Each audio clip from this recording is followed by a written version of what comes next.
Hola, buenas tardes. Soy la maestra Patricia Castillo y el día de hoy quiero compartirles lo que investigué y todo lo que he construido sobre el concepto de gestión del aprendizaje.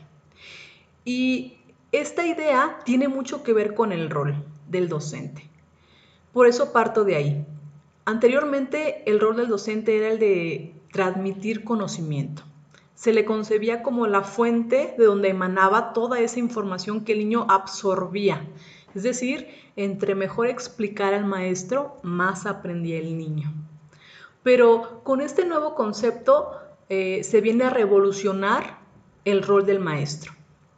Ahora se le concibe no como el transmisor de conocimientos, sino como aquel mediador o gestor de aprendizaje, es decir, el que provee las situaciones donde el alumno va a construir su propio conocimiento.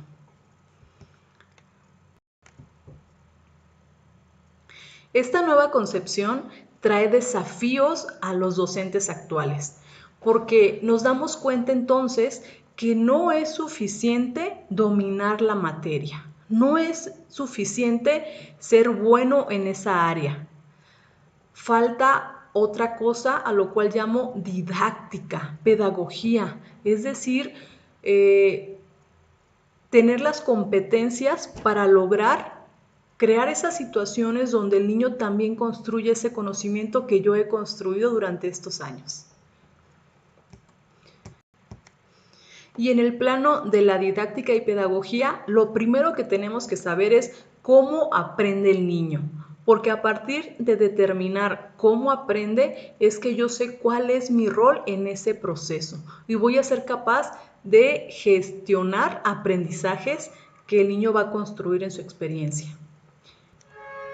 Es importante mencionar que dentro del enfoque constructivista, el cómo aprende el niño no es una cuestión simplemente cognitiva, que bueno, no tiene mucho de simpleza tampoco, pero se le concibe al ser humano, al niño, como un ser holístico, que en el proceso de aprender no nada más involucra el conocimiento, la cognición, sino también las emociones, el entorno. Entonces, son muchas cosas que hay que tomar en cuenta para lograr un aprendizaje significativo, un aprendizaje real que el niño pueda utilizar en su vida diaria. En base a esta información que he construido a partir de mi investigación, me gustaría compartirles 3 estrategias que yo considero pueden lograr esta construcción de aprendizajes. Y antes de mencionarlas, me gustaría explicarles cómo va a ser el análisis de estas estrategias. En primer lugar, voy a plantear la estrategia en un ambiente regular, en un ambiente físico. ¿Y cuáles son los beneficios de esta estrategia?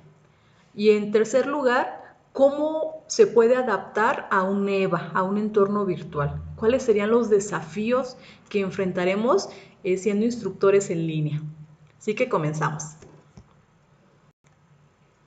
Número 1. Ser mediador entre la información o el conocimiento y el alumno o el sujeto cognoscente. Muchas veces caemos en el error, en un ambiente físico normal, en proporcionar la información de una sola manera. Por ejemplo, lee un texto en el libro de texto, valga la redundancia. Lee un texto y haz un resumen, o lee el texto y haz un cuestionario, o lee el texto y expón. Pero solamente presentamos de esta manera la información. Y nosotros como docentes no tenemos la certeza que ese texto sea comprendido de manera adecuada. Y en este punto creo que una buena estrategia es fungir como mediadores. Entonces nosotros hacemos conciencia de que muchas veces los alumnos tienen diferentes canales de aprendizaje y tal vez por un texto les cueste más trabajo, pero si les presentamos también un video o nosotros les damos unos ejemplos o los hacemos que lo analicen cómo se ve esa información en su entorno real, puede ser, bueno, no, estoy segura que la comprensión va a ser más grande, más compleja, más real. Y entonces ahora sí buscaremos un producto una evidencia que nos permita hacer una escala de qué tanto se logró el objetivo de aprendizaje. Esto, aquí mismo en esta explicación he dicho los beneficios, ¿no? A lograr que el niño comprenda de mejor manera la información, porque es fácil dar malas interpretaciones. Entonces, los desafíos para un entorno virtual serían, primero, buscar 2 o 3 medios de hacer que el alumno se empape de la información, por 3 medios. Y también que el tutor, que el experto funja como mediador y explique a los alumnos que están en el entorno virtual, desde su percepción experta, cómo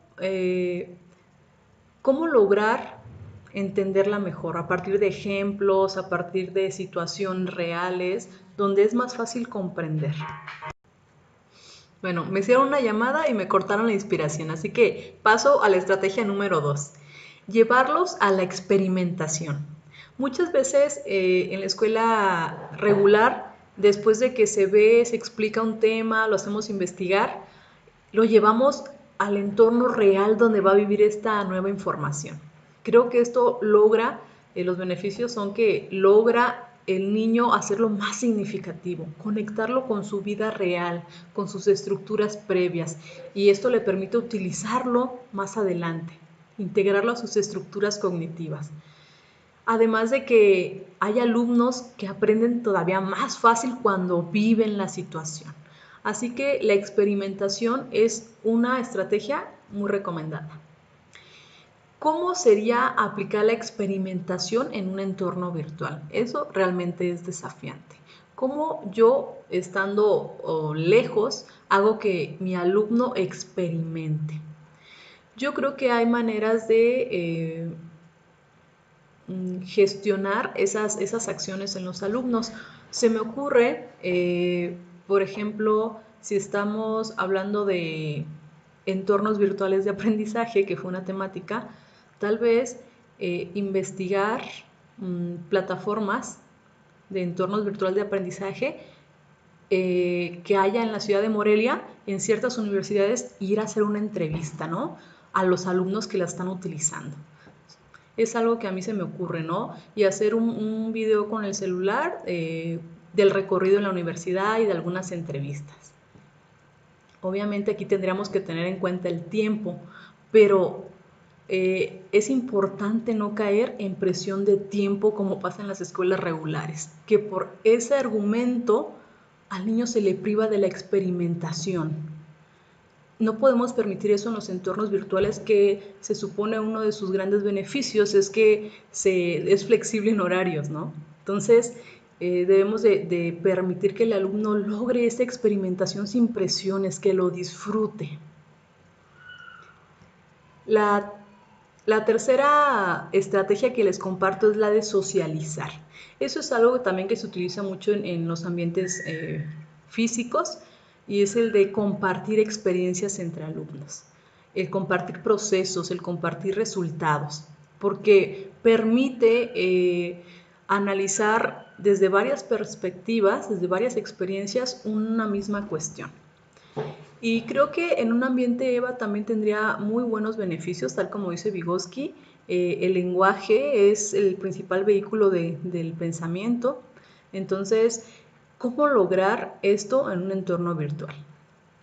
Yo creo que podemos servirnos de otros medios de comunicación, como es el WhatsApp, como es el correo electrónico, como es un canal de YouTube, el Facebook, un grupo de Facebook, donde podemos estar haciendo esta retroalimentación de una manera más portátil, porque muchas veces los EVA son como más difíciles de manejar así portátilmente. Entonces es ahí cuando cabría hacer, por ejemplo, un grupo de WhatsApp.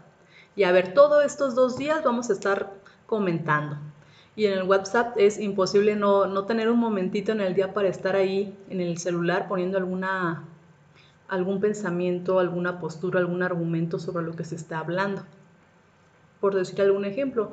Yo creo que aquí sería cuestión de investigar qué recursos tenemos a la mano para poder utilizarlos para este fin.